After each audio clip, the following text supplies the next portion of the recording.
Hi, this is Suzanne in Ohio. I had something I wanted to share with you today. This is a little project that I've been working on for my bee-themed journals, which are still, I don't know how far away. I think I must be the slowest creator in the world. But anyways, here's one of the items that will go in there. Now, I'll tell you that I got this idea from another YouTuber, and her channel name is Shabby, dabbydoodah. Now, I wrote it this way because I want you to be sure and catch all the spelling.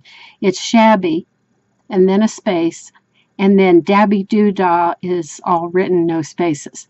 And the name of the video is Vintage Ephemera with Acetate Booklets. So you can find it easily, and she gave me this idea, and I didn't have exactly the tools that she used, so I kind of did it my own way. But what a fantastic idea. I told her in my comments that she won the prize for the week for something new and different. So here's what I did. So I'll show you, let me show you this one first, because this is the closest to what she did. So I'm working on a bee-themed journal, and mine has honeybees on it. She had vintage ephemera on the underlay, and then she took a piece of acetate and stamped with a rubber stamp, and I'm sure permanent ink, onto the acetate overlay. So, like for instance, she had a very big butterfly on one with some vintage ephemera in the background. I thought it was so clever. And this eyelet idea and tying them together, that was hers. So what I had was I had a piece of vintage ephemera downloaded from the internet of a very old response to an order from AI Root Company. Now, because my my journal theme is honeybees, AI Root is one of the oldest suppliers in the country for beekeeping tools and things. So I'm going to bring you down just a little bit so you can see these things better. So I found a wonderful old receipt with a letter written typed from AI Root in response to the order that came into his company. So I don't have any rubber stamps I have very few, but I don't have any that were appropriate. So what I did was, let me see if I can show you this. I found images of honeybees,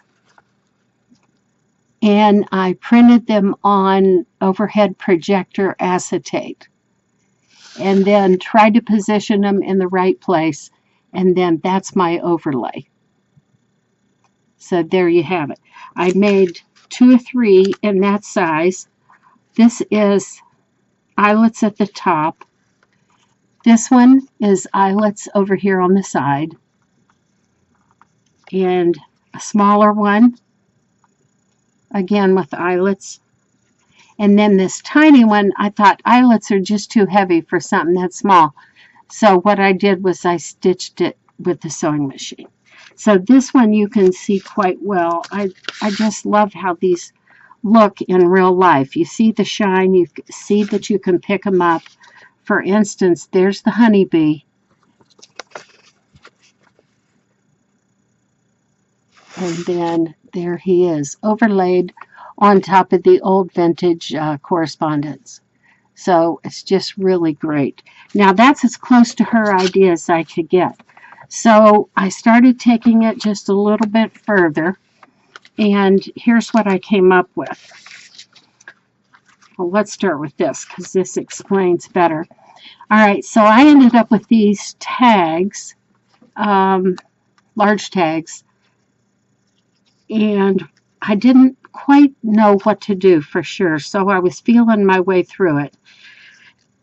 And for an underlay, instead of vintage ephemera, I copied off one of my original watercolors and shrunk it down, printed it off, and then I downloaded and printed on acetate this aster and the honeybee. And then because asters bloom very late in the summer, I put a little inscription here. Asters, the last of summer. That right there is just printed on a piece of tracing paper. And once you glue it down, you can't even see the tracing paper anymore. But look how superimposed that looks. The irises and the honeybee. And then, of course, the fall type weeds and things in the background.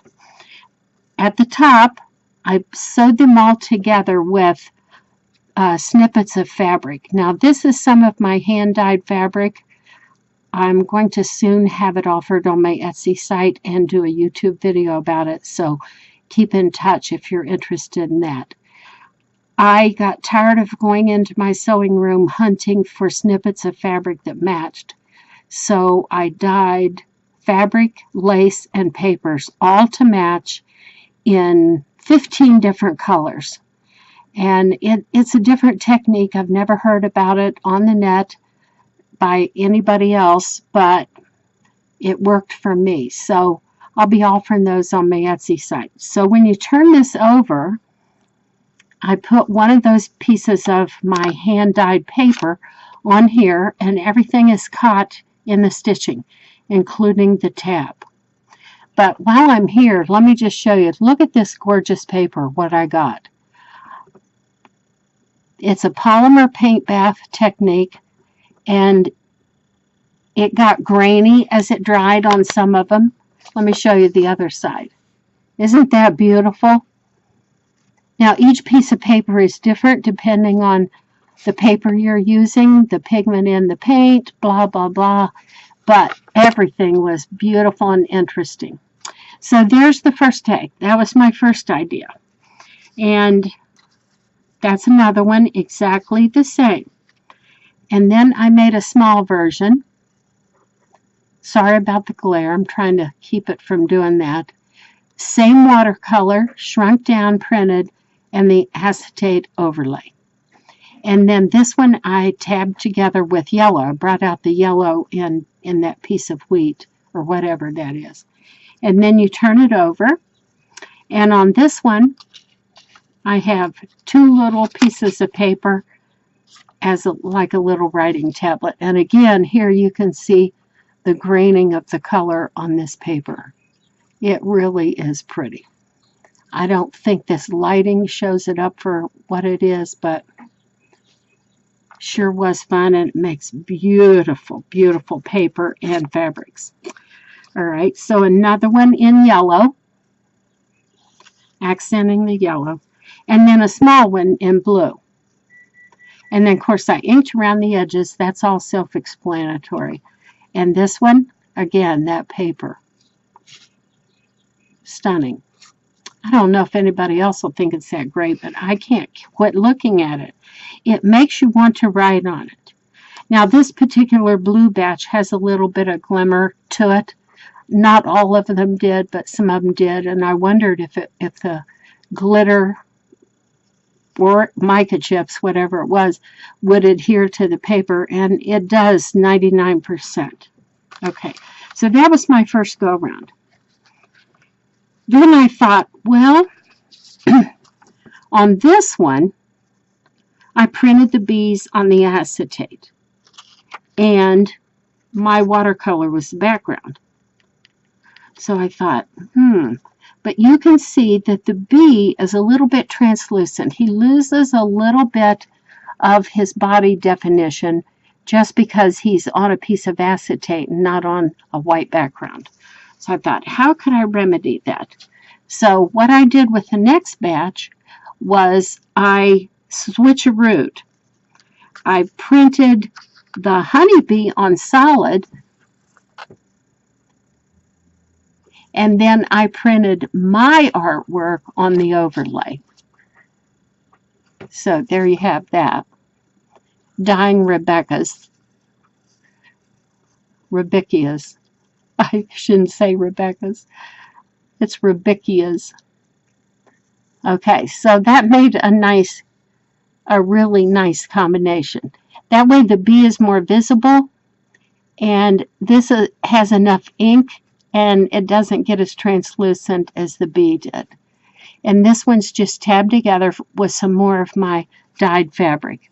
And on the back, one piece, I guess I glued that down. I didn't on all of them. But a piece of the green that came out of the same polymer paint bath as the fabric. So here's another one. And then this one you can see because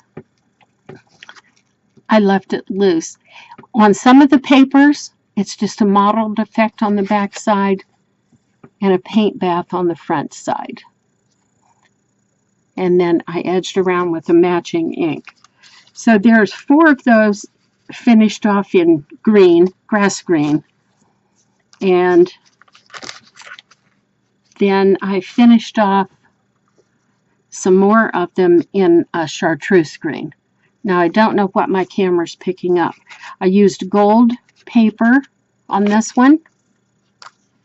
And this is snippets out of my chartreuse green dyed fabrics and laces. Same thing here.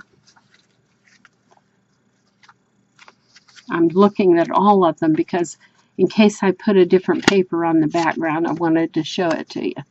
So there you have it. Some of these will be up on my Etsy site for purchase if you're interested. And also, just to let you know, if you want to make your own and you would like to use my images, both of these images, which is the Rudbeckias and, let me get in the frame here, the Rudbeckias and the background of the fall weeds, those are on my Etsy site as a digital download. All right, so you can make some of your own. But be sure and go over to Shabby Dabbydoodah's channel and look at some of her things. She's marvelously creative. You'll enjoy everything she's got on there.